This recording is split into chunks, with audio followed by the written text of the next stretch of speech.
Hi, it's me, Jade, and of course, I'm a little bit sick, so don't mind my voice. It was completely gone this morning, but it's kind of back. Good thing.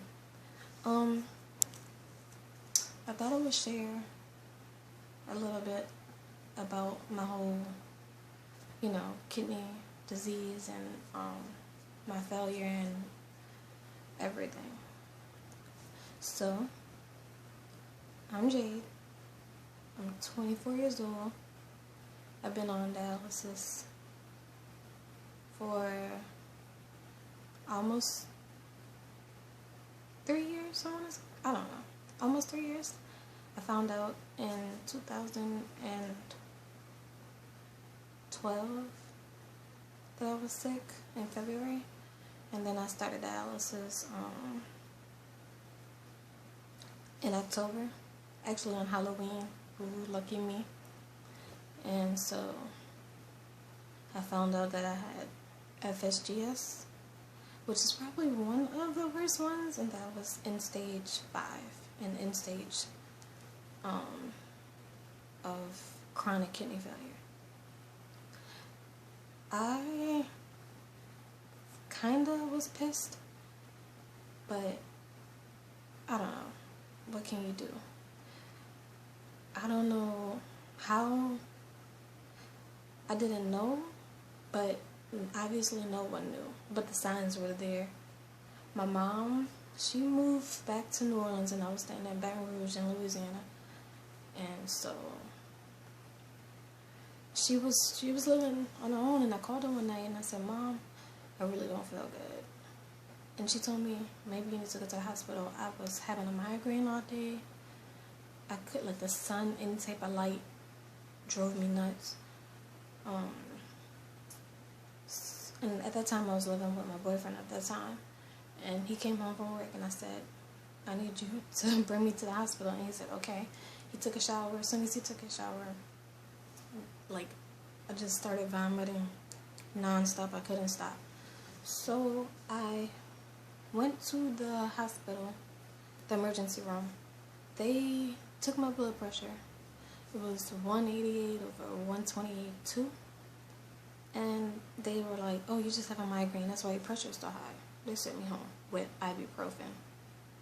So the next day, my mom came to Baton Rouge to see me. And she said that I looked weird. My eyes were bloodshot. My skin, yellowish, jaundice type of skin. So we were at the CVS, and she made me go inside and take my blood pressure. It was higher than the day before. It was 197 over 130 something. And the pharmacist at CVS told me I don't have a choice unless, I get in the car and go to the hospital, back to the hospital, or she would call an ambulance, and my mom was not having it either. We went to the emergency room, and my mom was like, "Okay, first of all, we're sitting in here, you sent my child home knowing she was sick. Something isn't right. You didn't thoroughly test her for things.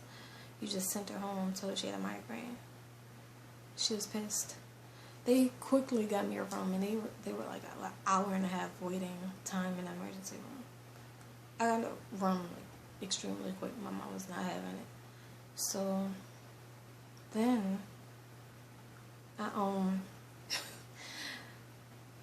that's when I found out they did blood work, urine samples, scans, whatever they could do at that moment. Then they came in and told me that I was in stage kidney failure. I needed to get a biopsy of my kidneys to see how much my kidneys were already functioning and stuff like that, and did that as well. It was only 11% when I found out of kidney function, which is not a lot, so I knew that was that. Crazy thing is, the doctor that told me, the nephrologist that told me, "Oh, you're, in kidney failure," and I looked at your charts from you being in the hospital here a year ago, and your creatinine levels were ridiculous. Like, somebody skipped over it, did not want to do their job that night. So you could have been at least saved for a while with steroids, but no one was doing their jobs. You don't have long before you get on dialysis, and you need to start preparing yourself to have access in your arm and whatever you need to do to mentally prepare yourself for for when you get on dialysis. I'm like, whatever. And I thought back to the day he was talking about, oh, I went to the hospital and they said that you had a urinary tract infection. He said, of course you're going to have that because your kidneys aren't functioning properly. They looked at your creatinine level and I went back. You had no signs of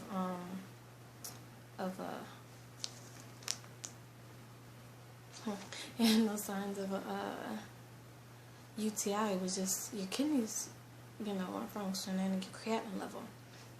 They didn't thoroughly test you, which, what can you do?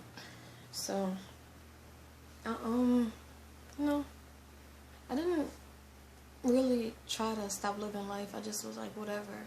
Took me a vacation, went to the beach, chilled, and I guess really rode the waves, you could say, until it was time for me to begin my journey on dialysis. And to find out that it's FSGS freaked me out, because I know if you get a transplant that can attack the new kidney as well, which is never a good thing. Who wants to go through surgery, being cut open, and then having to go back on dialysis because it didn't work or because it's not going to work or whatever? No one wants to go through that, so that freaks me out. But that's how I found out, which sucked because I wasn't expecting it. But I feel like it was meant for me out of my mom's kids, because my mom actually had a transplant 13 years ago. February 18th made 13 years of my mom having a transplant from my aunt. And it wasn't as hard as most people probably had, because I did have her to go through it with. She knows what I go through. She's there when I need her to be, because sometimes when I get home, I'm not really up for things. I feel like I'm nauseated, want to pass out, want to faint, I'm shaking. And dialysis is not my friend. I know it's good for some people, and yeah, it gets the fluids off and cleans my blood, but I don't know, some people react differently. I've been having trouble with it. Today's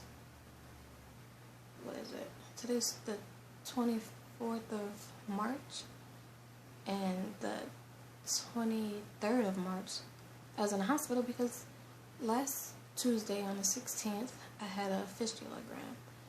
And it doesn't matter what they use. I'm not sure what it is. But since that Tuesday, I've been breaking out in hives, from where my access is all the way down. It's swollen, if you can't tell. Hives everywhere. And the people that do the fistulograms call and check on you, within a week of your appointment. And I told them what was going on. They told me to go to the emergency room and try to see if they'll give me something, some steroids and something, because I was taking Benadryl, it wasn't helping. So they gave me some steroids and something for pain, because they didn't give me anything. They told me to take Tylenol. I've been doing that, but I'm not good with pain. I don't like medicine. So it's either you take the medicine or you suffer. I don't know sometimes. But I don't know. It's not agreeing with me like you would think. I know I'm allergic to adhesives and latex and some medicines. So whatever it is, it might be latex in the balloons that they use for the fistulograms, or the adhesive that they use for the drapes that cover your arm. I don't know. I'm not sure. It's not agreeing with my body. I know that much. Sucks. I'd rather be doing something else. rather than making money. But for me to get home, a lot of people are telling me, oh, well, you could get a job. So-and-so has a job. Good for so-and-so. I'm not so-and-so. I can barely walk.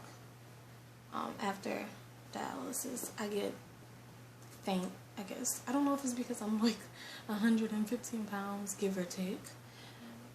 I don't know if it's because of that. I don't know if it's because of that, but my body isn't agreeing with it. And I'm always told, like, at dialysis, you're the smallest person here. I don't know if it makes a difference if you're smaller or bigger. But I haven't been feeling it at all. It's not the cramping or anything, it's just sucks ass.